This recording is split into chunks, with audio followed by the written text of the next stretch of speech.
बात उस वक्त की है जब हमारी सगाई हुई थी। मेरा नाम दीपक शर्मा है। मेरे मम्मी पापा ने एक अच्छी खूबसूरत लड़की देखी मेरे लिए। फिर वो लड़की मुझे भी पसंद आई।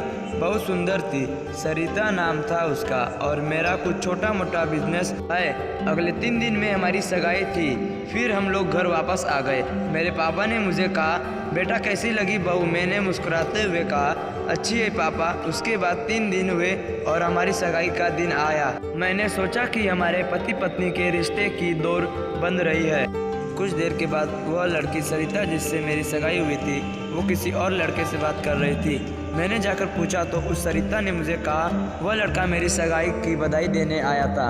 मैंने कहा ठीक है। सगाई का समारोह खत्म हुआ और हमारी शादी 2 महीने के बाद फिक्स हुई। मैं बचपन से किताबें पढ़ता था और उसी किताबों में मैंने सीखा था कि रिश्ता क्या है और पति पत्नी के रिश्ते की असहमियत क्या होती है। अक्सर मैं हमेशा यही सोचता था कि मेरी एक अच्छी पत्नी होगी और हम दोनों एक दूसरे को बहुत प्यार करेंगे। बस मैं यही सोचता था हमेशा। ऑफिस के काम में मुझे पता ही नहीं चला और हमारी शादी का वक्त आ गया। 2 महीने के बाद हमारी शादी हुई। मैं बहुत खुश था और मेरा परिवार भी बहुत खुश था। घर में जो पत्नी और एक बहू आई थी।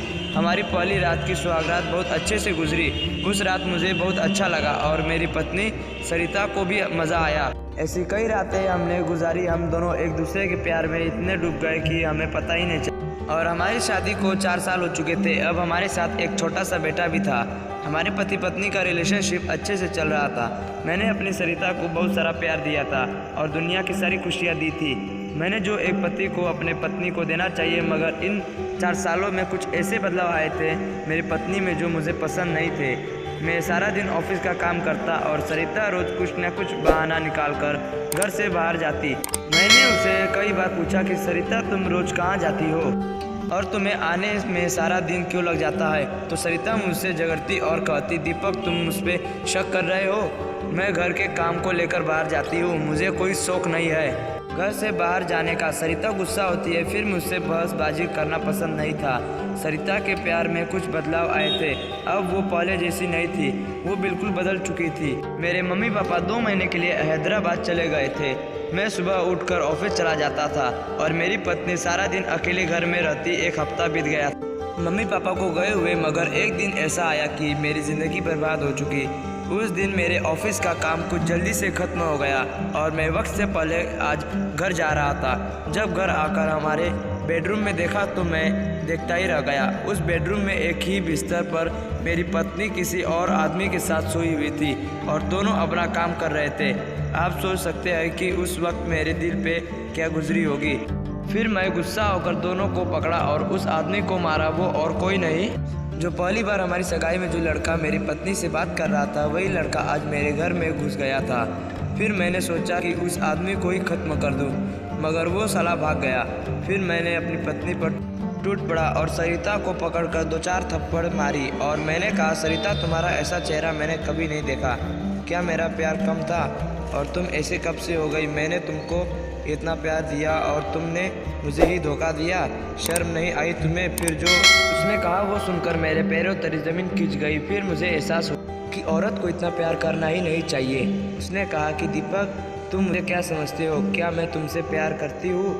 नहीं, उस दिन आदमी से मैं हमारी शादी से पहले से प्यार करती हूँ। और पता है, जब हमारी सगाई हुई थी तो वो लड़का मेरे पास आया था। वो खुद नहीं आया था पर मैंने बुलाया था। ये कहने के लिए बुलाया था कि मैं शादी कर रही हूँ, तुम वहाँ आते रहना, मैं तुम्हें मिलती रहूँगी। और तुम्हें पता ही नहीं चला और हम दोनों हमेशा मिलते रहे। सरिता बोलती रही और मैं सुनता ही रहा। मेरी आंखों से आंसू निकल रहे।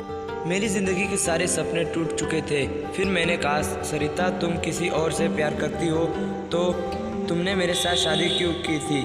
मेरी ज़िंदगी बिगाड़ने के लिए और बच्चा होने के बाद भी तुमने किसी और के साथ अफेयर शुरू रखा। मैं तुम्हें कभी माफ़ नहीं करूँगा। तब सरिता ने कहा, दीपक बच्चा तुम्हारा नहीं है, मैं शादी से पहले प्रेग्नेंट थी। इस बच्चे का बाप वो आदमी है।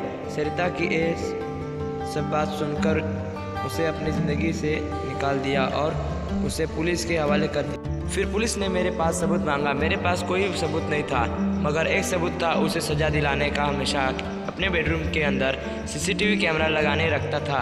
परंतु अपने बिजनेस के काम की वजह से वह रिकॉर्ड चेक नहीं करता था। वो आज मेरे काम आ गया। फिर उन दिनों को 15 साल की सज़ा हुई।